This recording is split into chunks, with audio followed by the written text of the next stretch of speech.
All right, welcome aboard, everyone. Charles Moskowitz here. Michael D. Shaw is joining me today. Here we Mike, are. how are you?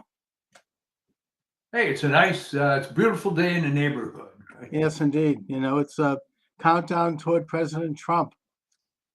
Do you And notice, even among the liberal environment that you're in, there's just a more positive vibe from everybody, even the real hardcore liberals. oh, everyone knows that the country bit a bullet. I mean, Yeah, I think that everyone senses that, even the hardcore.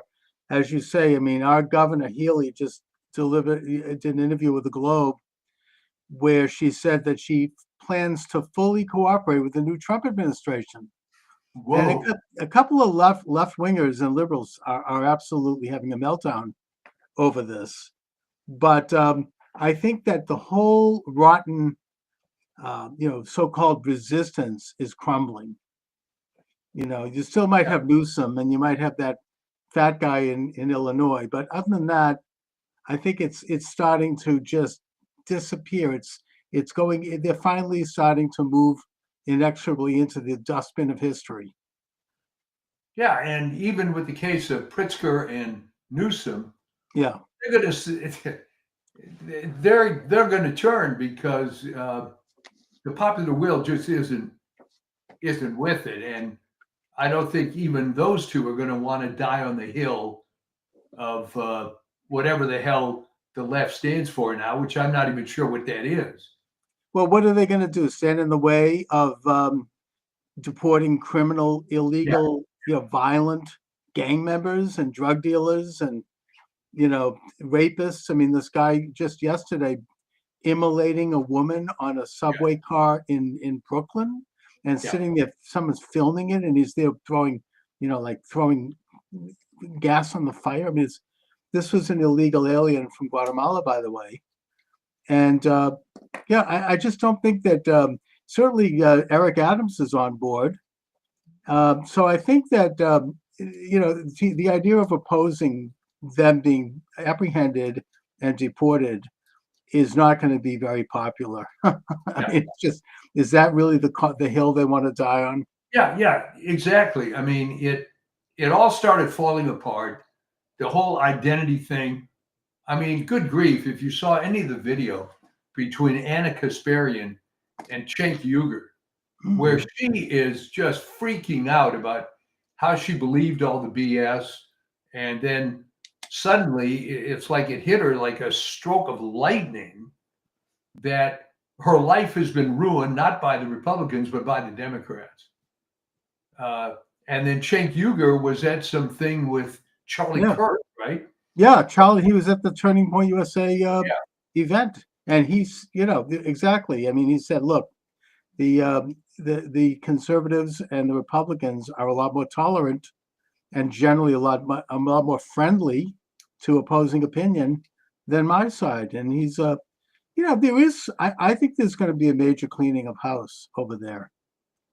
They're just it is kind of like I observed before the election. It's going to be like the George McGovern loss of 1972. huh. Ooh. Right? I mean, they're going to have to really like get their house in order, and it's going to take it could take a decade before they come back from this. And I mean, I don't think that Biden is going to really, he has a few more weeks of mischief. I don't think he's going to be able to do much more. He's already commuted the sentences of some really, really bad people, and it didn't go over as being particularly humane. Now, today, he's commuting the death sentences of, I think it's 24 people on death row. And these are some of the worst, people. I mean, slaughtering children. I mean, Oh really yeah. violent criminals. And I think, does he think this is going to be seen as progressive?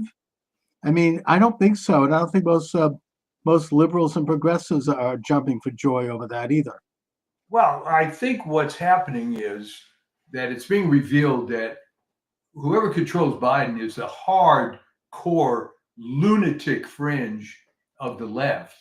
Because if you wanted to write a recipe to get people to leave the left, you would do stuff like pardoning serial killers and whatever the hell he's doing now. Mhm. So it comes down to, our little topic before, this model UN mentality where, well, gee, this was my worldview when I was 13 years old, and I'm just freaking out. The world has to be like this. And it's all falling apart for those people. And I feel no sympathy whatsoever Yeah. because I knew people like that, and they were able to create a fantasy life for themselves. In many cases, I'm thinking of one particular woman who would epitomize this whole thing. She ends up going to what was then called Radcliffe. She creates an academic life for herself and is able to live in this bubble the whole time. But the fact is, most of the others aren't quite as, quote, fortunate to be able to do that, and now are coming to the reality very late in life that this was all a crock. And I'm seeing this, okay? You go on ACSH, and this Henry Miller guy puts up an article, I could not believe it, arguing that the vaccine was beneficial to the nursing home people. Oh my God, that's I mean, completely.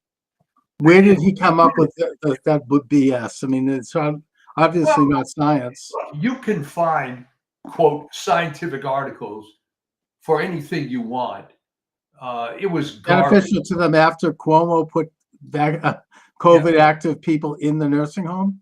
Great, yeah, really, that's wonderful. So there are some of the people that are just going to keep doubling down for the rest of their lives. Yeah. And there's not much you can do about it. No, but they're becoming, it's a dwindling cult of haters, basically. And, even, now that the Wall Street Journal has done an article that really has said what we've been saying since before the last election, and that is that Biden is seriously impaired mentally and physically, to the point where people surrounding him would keep him sequestered and out of the scene because he was having good days and bad days. I remember you said way back when that it's a symptom of sunsetting. It's a it's a mid to advanced stage of dementia, something we've all observed. They're now admitting it, and it does bring up the question of who was running the country and who was running the executive branch for 4 years. I mean, apparently he'd have good days and bad days, and when he's having a bad day, they just would cancel everything. And then he would basically have to have long naps. He would just come in, maybe he was cognizant for a few hours in the course of a day. I think he only had like a half a dozen cabinet meetings in his entire presidency. And one of them was headed up by Jill. And he would have to have everything. The cabinet ministers would have to send their questions to him in advance for those meetings, so he could already have a formulaic answer, which he couldn't even do that. So, it's on the one hand, it's pretty sad, but on the other hand, it's criminal that this would have been covered up. This should have been a constitutional crisis issue where he should have been removed from the office. I mean, they certainly talked about removing Trump from the office for 4 years every time he blew his nose. This is I would think this is something that ought to be investigated. It does go to the level of criminal malfeasance and fraud. It's criminal malfeasance, and you wonder what was the point.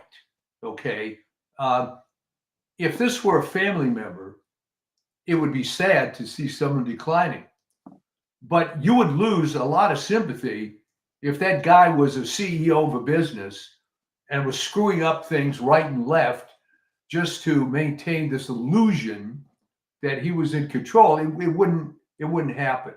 So, well, that's right. And that's exactly what's happened. It's apparently what happened during the Afghanistan fiasco. He was nowhere to be found. He wasn't answering the phone that day.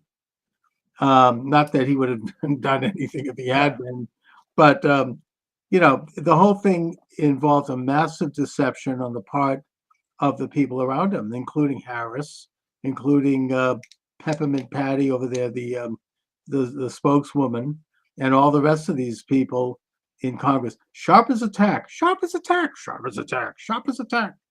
Right? Every other Well, talking head. okay. Here's the thing, and you've been in media forever. All right, I can understand how all the rest of the mafia around him is going to be part of it, but I really don't understand how a guy like Joe Scarborough can say this is the best Biden ever. What was that all about? It was obviously a complete lie, and he knew it. But why do it is what I'm Just saying. like they lied about the 2020 election, just like they lied about the J6 attack. These are all, that they lied about COVID. They lied about the vaccine. I mean, this is why Trump, one of the primary reasons, the basic reasons why Trump was elected. People got sick and tired of living in this context of lies. And it also shows that the mainstream media has completely jumped the shark. They've lost their relevancy at this point openly. Nobody believes them anymore. And they're still doing it. If you watch them now, now Elon Musk is now the president, is their latest. Right. I mean, this is like, they just haven't learned.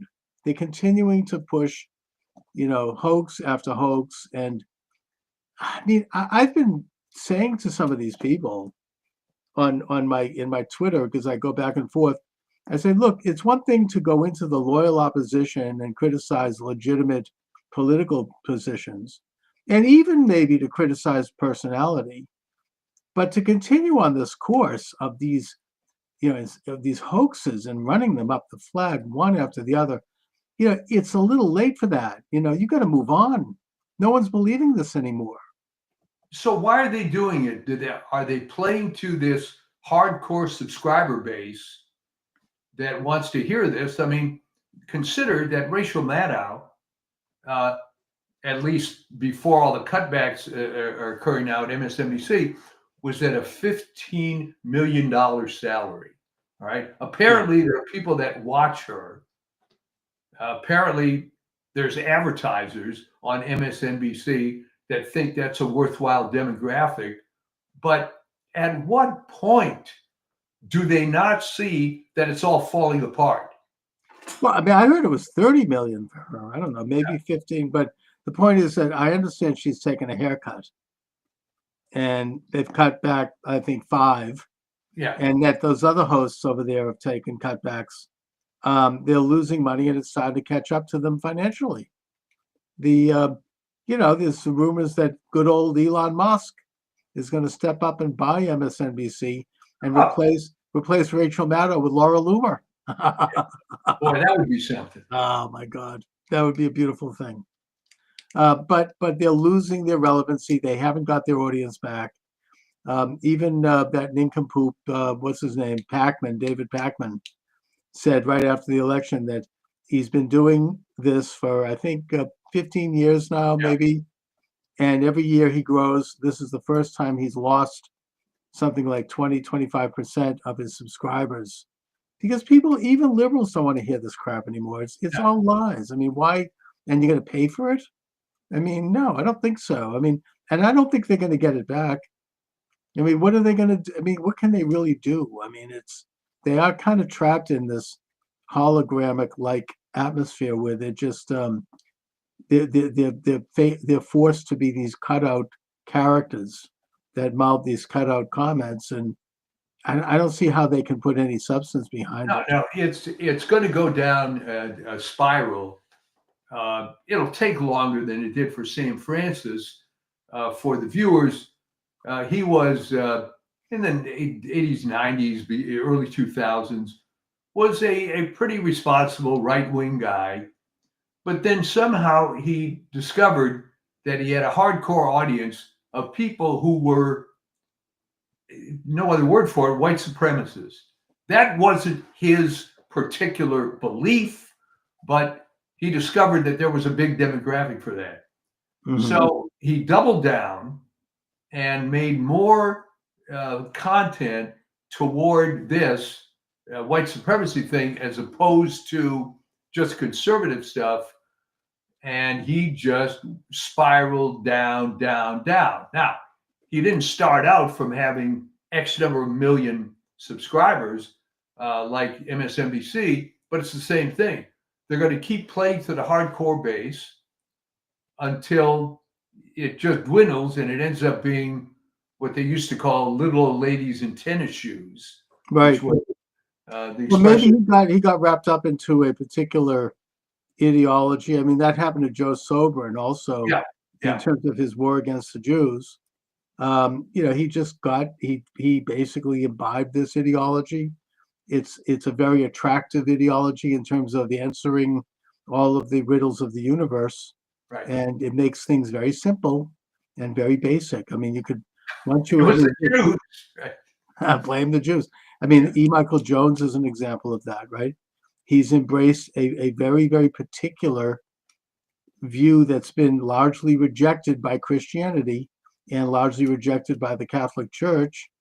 And he has added to it. He's created this hybrid, and that everything then gets squeezed into it. Anything that doesn't agree with it is edited out of it. And it reaches a point where someone becomes dishonest. They become warped.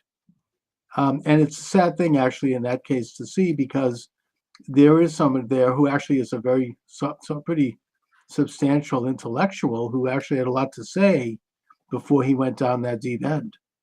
And so, it discredits what is otherwise a great body of work. Well, I've seen this happen a few times. Yeah. And in many fields, and it becomes when somebody comes up with a unified theory of everything and they get hung up on it, it just doesn't work. No, it becomes unreal because that's not reality. I mean, existence and morality actually has a lot more nuance to it. These are things that, suddenly they basically they're playing God at that point. It's the sin of the Garden of Eden. They know everything. They know all good and all evil. And that, it's a form of idol worship. I don't mean to claim that they're involved with some of the aspects around it. But that's exactly right. And the trouble is that the people that tend to fall down this pit tend to be smarter people that like the fact that they have an explanation. I mean, one that's current now. There is, and you have to be very specific here, vaccines and autism. Now, the connection isn't so much vaccines as it is the fact that when they were giving 40 vaccines back in the 80s and now they give 220, it might just be this assault on the immune system, yes, caused by giving so many vaccines, but it's not vaccines per se. So this has become a huge deal, RFK and others, and they're trying to hang their hat on this. Life, as you said, is not that simple. No, and by the way, I mean, that's not to say that the Jews aren't annoying. I mean, you can criticize. I mean, Jews tend to think we're better than everyone else, and I get that it's irritating, and it's an arrogance that's we could do without, and it doesn't exactly result in good neighbors. So you can take criticisms that are real. I have to tell you, my old friend died a couple of years ago, Vin Lewis, Catholic apologist. He said, "What is it about Jews that when you meet them for the first time, within the first 10 words of the conversation, they have to tell you they're Jewish?" Well, it's this kind of, it is a smug sense. Yeah. And look, in fairness of criticism, you could say that it comes from Talmud. The Talmud is a bit supremacist when you study it. It's sort of like that's how the Jews survived 2,000 years without a country. I mean, there's a reason for that. It didn't just happen by accident. There was this idea: we're a separate nation. We are better than everyone else, and we have to keep ourselves separate. Yeah. I get that. I'm not saying I agree with it. I don't agree with it, but it's an element that has preserved a Jewish covenant which I think is overall good. And it's kind of trying to create something where otherwise other people would disappear. I mean, it's the only case in history where a people have retained their identity without interruption from the time of Abraham till today. There's Yeah. no other nation in the world that has done that. So yeah, you have a little bit of an arrogance, maybe a little bit of smugness, and yes, it can piss people off. I get it. I mean, it pisses me off when I see this. Well, I think where it might have started going sideways was when the Maccabees threw in with Rome. Well, they Because did that from day one. I mean, the minute Judah Maccabee liberated Jerusalem and purified the temple and kicked out the Syrian Greeks right, and began to, the first thing he did was send a tribute to Rome, yeah, because Rome was, I mean, that was pragmatic. That's like Israel throwing its lot in with the United States. I mean, Rome was the power was at that point becoming the main empire of the world. So he wanted to be on their side. That's a diplomatic, secular decision. But of course, the Talmud is critical of that. But I'm not sure that I think he did the right thing. Otherwise, they went on to create a pretty powerful commonwealth. oh yeah, I think it was the right thing in that the policy of Rome was to let all the little conquered peoples do their thing, right? Right. Which was different from previous regimes. Which would wipe everyone out or Yeah. ethnically cleanse. Exactly. But that, ended up having other problems. But Right. It ended up, it backfired on them ultimately. But at the same time, they were able to buy enough time yeah, to create this incredible state that invented some things that have had positive impact on the world, like public education. Not Yeah. that it's a great thing today, but I'm just saying they implemented a system of education. They implemented a sort of a unified culture. They did get back to a belief in God and in Torah, and they rejected the Greek elements of the Greek secular state. And at the same time, they embraced other elements of it. It's kind of, that's classic conservatism, to take a look at that which is good and embrace it, and then winnow out that which is bad. yeah. Um, Yeah, interesting history with that, of course. It would be nice to have this conversation now of your temple members, of all these hardcore liberals that you're surrounded by. Are you getting a different sense that maybe they're it brings up secretly happy that Trump won? yes, I do. And it brings up a question in my mind that could deal with anything, and that is, how do they know on election day how people voted? Like they always say, well, the Jewish vote was XYZ, the black vote was this, the women vote was that. How do they know that? Where do they get that information? Is there like a survey done? Do they ask people coming out of the poll, are you Jewish, or are you, are you black, or like, are they, how did you vote? I mean, how do they do that? This is, and okay, the way they do it is with exit polls. But as we've said so many times on this show, if someone came up to me and asked me stuff like that, I'd ignore them and walk on. Yeah, I've never been there's asked a question like There's a that. self-selection process that if you are volunteering to be at that, I don't know that you're that representative. And you're exactly right that I've always thought that this idea that Jews are 105% liberal, I've never believed that because I've met real people. I think it's that the Jews who are not on the left keep it quiet, Yeah. because the left-wing Jews who are holding the high ground are so nasty. They're like regular liberals except on speed. We're talking real ugly people Yeah. who will do stuff to you that is not pleasant. Jews are very good shunners. You're going to be excommunicated, to use a Christian term. And I've seen this. I've seen it in my own life. I mean, it's some of the most vicious. So it's only natural to want to avoid that. So you keep it quiet. But I think that at the end of the day, Jews are a lot more conservative than people realize, and they themselves realize. But it's a tyranny of power that is running the high ground, and I'm hoping that with the election of Trump, that's going to start to change. I I think think it that already is is. because you could draw the analogy to the entertainment industry, and I had some experience with that. I was a member of a couple of secret groups, if you will, of Hollywood conservatives. Yes.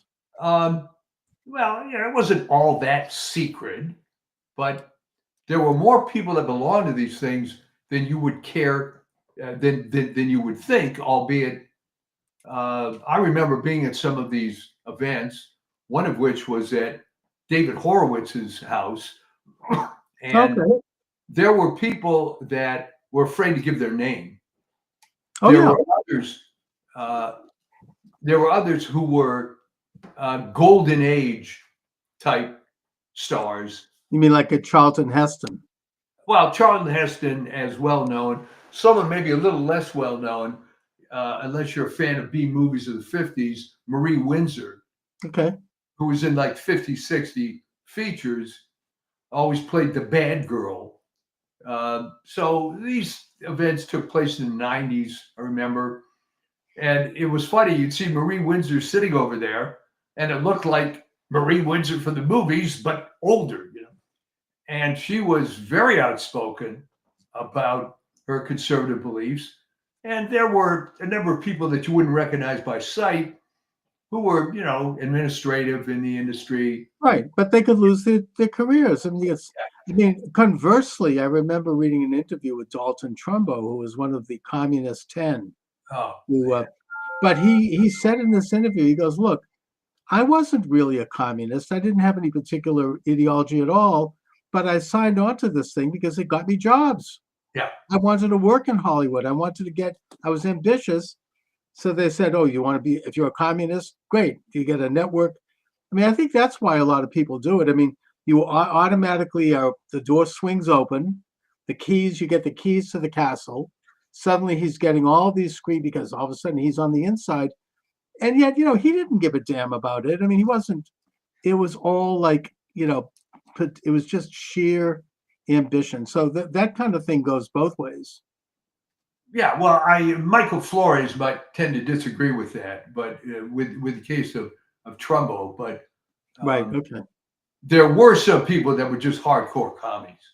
Oh yeah, no, they definitely were, and they had power for sure, and that's why you had a guy like a Trumbo, whether he was or not, sign on to it because he wanted to get somewhere. I mean, I think that's why you have a guy, not to go into it, but the late great Reverend Dr. Martin Luther King played footsie with the communists because he wanted to get somewhere. He Right. saw what side the bread was buttered on. He wanted to have influence. I get it. I mean, I think it's a selling out, but he would not have been able to have done what he did had he not at least slightly genuflected to that side. And he did. I don't think that probably was who he really was. Maybe it was. I don't know. But Well, okay, but the times have changed in that the prevailing mood is going to become MAGA, and it's it people is. are It's yeah. You can already feel it. And it's a I mean, the only fly in the ointment that I see right now between now and inauguration day, well, besides the fact that God forbid something could happen to Trump, if Trump makes it to inauguration day and he's sworn in, then we're home free Yeah, because all of his cabinet people will be in place. JD Vance is pretty good. You've got Kennedy. They'll all be in place.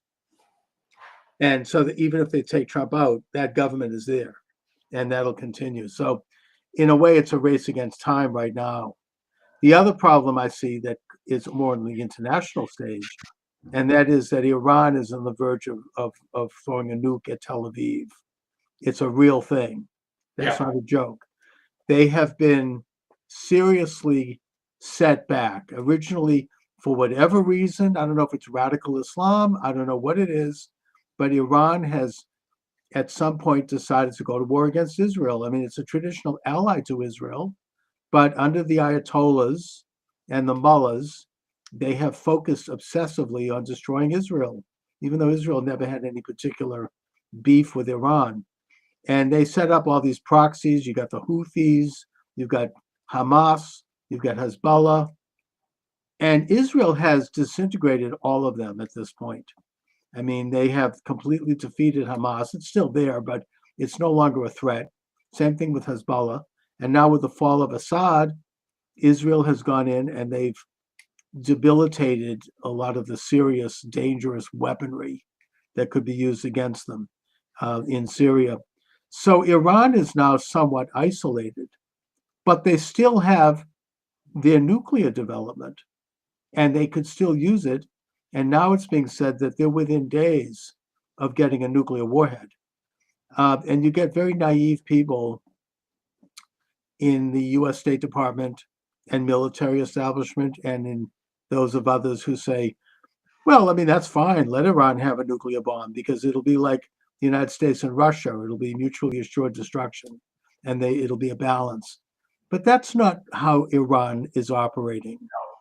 They believe that they're going to have 70 virgins and they're going to create a world order by destroying Israel. And they don't give a damn if they get hit back. I mean, the Hojatollah Islam Hashemi Rafsanjani went on record as saying that. He goes, hey, if Israel hits us with a nuclear bomb, we don't care. We've got 130 million people, but then if we hit them back, we can take them out. So that's the mentality they're dealing with. And that's what, I mean, it's really a race against time because I think that, I don't know if Israel has the capability to do it. They did it twice before. Right, take out the nuclear development, which well, they did it in Iraq with the Osiris, and they did it in northern Syria a couple of years ago. And in the case, I was listening to an Israeli military, I was reading a site. In the case of Syria, they dropped some very heavy bombs on that site. And also in the case of taking out Nasrallah, the head of Hezbollah, people, how did you do this? He was like 100 feet underground in these airproof bunkers, and it was supposed to be 100% secure. They did it because they dropped some big bombs, and they kept going over and dropping them again and again and again until they finally did it. So Israel has the military capability, and it's the kind of situation where it's like if you're in a forest and you wound a lion, you better make sure you kill that lion, or else you're going to be toast. And so Israel has to go in and make sure, if they do this, that they are going to be able to complete it. And I think it's a window of opportunity now. And I do think that Iran is like backed into a corner, and they're afraid of what might happen if Trump becomes president. So there's a vacuum of lack of power, which is something that in the Middle East people understand, both Israelis and Arabs. When you have a vacuum of power, look at what Israel's doing right now in Syria. There's a vacuum of power. They're going in and they're taking out all these sites that they would have liked to have done before, but they were afraid to do it because of Assad. Now that he's gone, they're doing it. I'm just saying that right now there's a vacuum of power,